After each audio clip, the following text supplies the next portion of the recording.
Welcome and thanks for joining this session on rubric-based grading and moderation.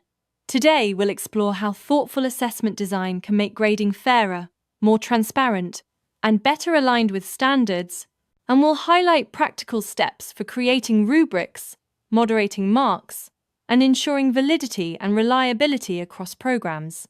This overview outlines 5 core areas we'll cover: the foundation of rubrics, practical design steps, the different rubric types and when to use them, the moderation process for consistency, and finally, validity, reliability, and alignment with learning outcomes, giving you a roadmap for building trustworthy assessment systems. In this first chapter, we set the foundation by defining what rubrics are and why they matter, helping you see rubrics not as paperwork, but as tools that clarify expectations, guide learning, and make grading more objective and defensible across courses and assessors. A rubric is a structured tool that spells out criteria, performance levels, scores, and descriptors to turn subjective judgments into transparent, consistent assessment. It both guides student learning by clarifying expectations and supports fair evaluation by providing evidence-based justification for marks, with visual components on the slide illustrating those 4 essential elements. Rubrics benefit educators by saving time, increasing consistency, and sharpening feedback. They help students by making expectations clear and reducing anxiety, and institutions gain alignment and data for improvement. The slide evidence shows how rubrics serve as both assessment instruments and learning guides when shared before assignments. Chapter 2: Shifts to Design, offering a systematic framework for creating effective rubrics so they actually measure desired outcomes and provide useful feedback.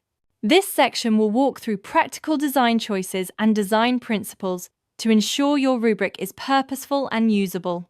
The 6-step design framework begins by defining outcomes, then choosing the rubric type, setting clear assessment criteria, establishing meaningful performance levels, writing concrete descriptors, and finally reviewing and piloting the rubric, emphasizing backward design so you start with learning goals and then build the assessment. When writing performance descriptors, focus on observable, measurable behaviors and use parallel, student-friendly language. The slide contrasts weak phrases like good or creative with strong examples that specify evidence and includes a simple quality check. Would 2 raters apply this descriptor the same way based on the wording alone? Common design pitfalls include overcomplicating criteria, vague or subjective descriptors, lack of alignment with outcomes, impossible perfection standards, and negative labels. Practical prevention strategies, shown here, recommend collaboration during design, pilot testing, student feedback, and iterative revision to keep rubrics clear, constructive, and focused on what matters most.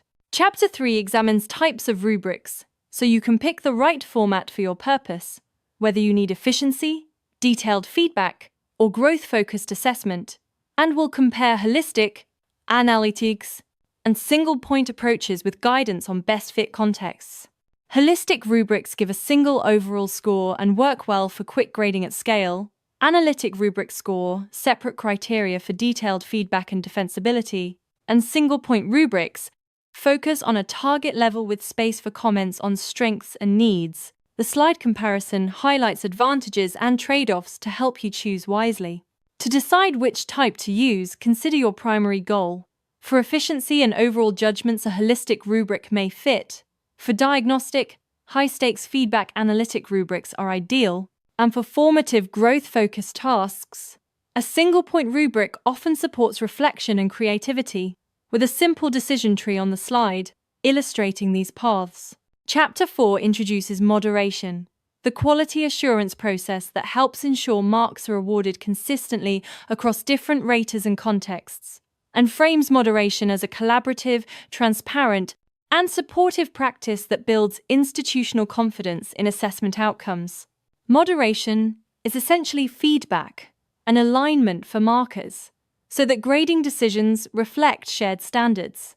The slide contrasts grading with moderation and emphasizes why moderation matters. It protects fairness, maintains academic standards, provides defensible decisions, and strengthens rater reliability and faculty consensus. Effective moderation unfolds in 4 stages: planning during course design to embed consistency, assessor preparation through calibration before marking, reviewing work during marking to spot check and adjust, and a post-marking review to reflect and improve processes for next time, with timing emphasized as critical to success. Calibration and norming align raters by having them independently score samples, compare results, discuss disagreements, refine descriptors, and repeat until consensus is achieved. The slide includes a step-by-step protocol and research evidence showing substantial gains in inter-rater reliability when calibration is used. Chapter 5 focuses on validity, reliability, and standards alignment, reminding us that rubrics must both measure the intended knowledge or skills and do so consistently across raters and contexts, and will cover practical ways to gather evidence for technical quality. Validity means the rubric measures what matters, and achieving it is an ongoing process involving content experts, stakeholder feedback, pilot testing, and iterative refinement. The slide outlines content, fase, construct, and criterion validity as key types to consider when evaluating your assessment tool. Reliability is about consistent results, especially inter-rater reliability for rubric-based grading.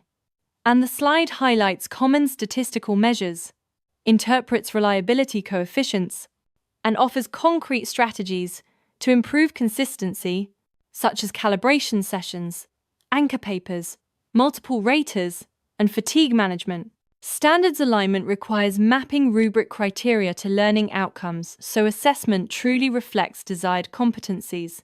The slide shows an alignment matrix example and tools like checklists and external review, stressing that alignment is deliberate design rather than accidental and is essential for meaningful assessment. To wrap up, building a culture of fair and consistent assessment depends on thoughtful rubric design, collaborative moderation, and ongoing validation. When implemented systematically, rubric-based grading promotes clarity, consistency, and quality, and ultimately supports equitable student success and continuous institutional improvement.